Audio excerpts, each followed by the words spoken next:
चुनाव हम सब ने देखा और चुनाव को बहुत करीब से मैं इसलिए देख रहा था क्योंकि जिस तरीके से बंगाल का चुनाव होने जा रहा था और जो भाषा, जो व्यवहार भारतीय जनता पार्टी का था और पूर्व में भारतीय जनता पार्टी ने जो जो बंगाल में किया है, उत्तर प्रदेश में उससे कम किया उन्होंने, लेकिन ट्रायल वहीं पर किया। हालांकि बंगाल में इससे भी खतरनाक तस्वीरें आई होंगी, जो मैं तस्वीर दिखाना चाहता हूं आपको। ये तस्वीर वो है जब उत्तर प्रदेश में बाई इलेक्शन हुआ था।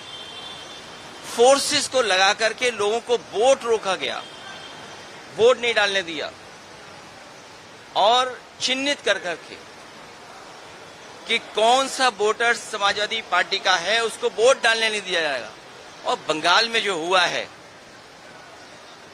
डेमोक्रेसी को डिस्ट्रॉय करने का रास्ता निकाला है। इतना लोकतंत्र को, डेमोक्रेसी को डैमेज किसी ने नहीं पहुंचाया होगा जितना भारतीय जनता पार्टी ने पहुंचाया है। भारतीय जनता पार्टी की आंखों में दीदी खटकती हैं।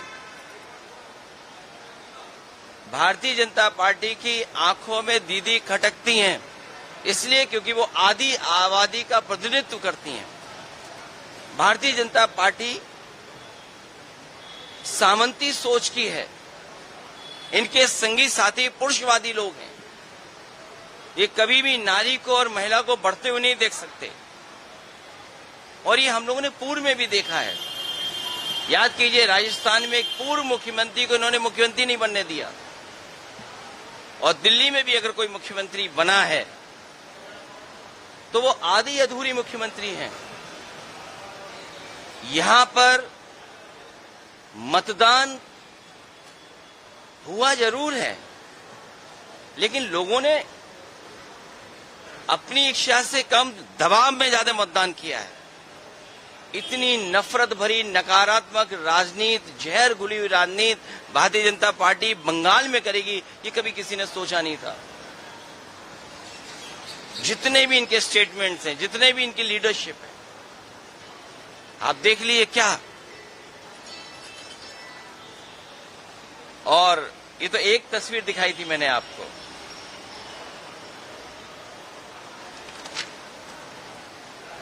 दूसरी तस्वीर भी आपको याद होगा,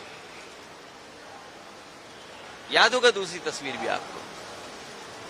ये मल्टी लेयर इलेक्शन माफिया की तरह काम हुआ है, जिसमें जितनी भी संस्थाएं थीं, जिनका काम यह है कि निष्पक्ष चुनाव हो, उन तमाम संस्थाओं ने अपना क्रेडिबिलिटी खो दी।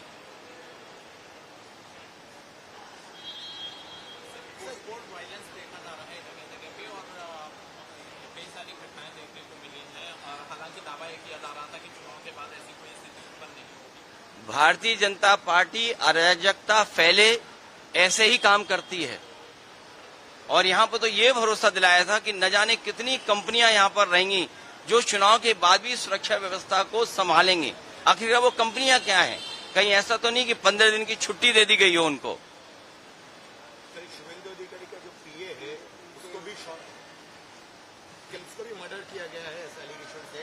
अब सेंट्रल फोर्स और ये विजिलेंस काम किसी के करीबी की जान जाना या पॉलिटिकल वर्कर के साथ व्यवहार होना और टीएमसी की पार्टी कार्यालय को जलाना, उनके कार्यकर्ताओं के साथ ये व्यवहार करना, ये जिम्मेदारी किसकी है? आप ये सिक्योरिटी देने की जिम्मेदारी किसने ली थी? इलेक्शन कमीशन, देश के होम मिनिस्टर। तो उन्होंने तो ये कहा था कि हम लाखों सेंट्रल फोर्स भेजी है। सुनने में आया 3 लाख से ज्यादा यहां पर सेंट्रल फोर्स भेजी गई थी और एक पैरेलल स्ट्रक्चर क्रिएट किया गया था, पैरेलल स्ट्रक्चर। और उसमें बड़ी संख्या में यूपी के भी लोग थे, बड़ी संख्या में।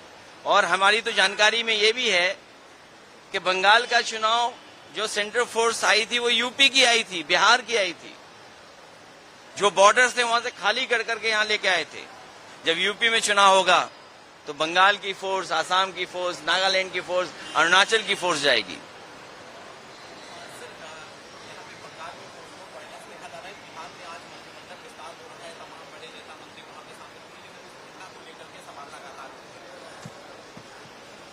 कौन जिम्मेदार इसके लिए? नकारात्मक राजनीति कौन करता है? हत्या करके राजनीति कौन करता है? और बीजेपी पे सवाल बहुत हैं। आज जब हम और आप बात कर रहे हैं, नोएडा में ही एक की जान चली गई। नोएडा में एक भाई अपना पूछ रहा है कि मैं आखिरकार जान कैसे गई उसकी। सोचिए, भाई की जान ले ली गई। कौन है जिम्मेदार उसके लिए? कौन है जिम्मेदार उसके लिए? आप तो यूपी से आए हो। नोएडा में अभी एक भाई की हत्या कर दी गई। कल गाजियाबाद में बैंक डकैती हो गई। कौन है जिम्मेदार उसके लिए? लेकिन लोकतंत्र को इतना लूटा किसी की सरकार में नहीं गया।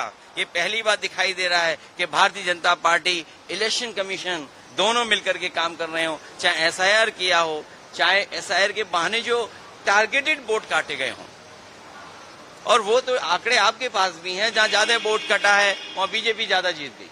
ममता बनर्जी ने कहा है कि हम इंडिया गठबंधन को मजबूत करेंगे और अब लड़ाई सड़कों पर होगी। इसीलिए मैं दीदी से मिलने आया हूं।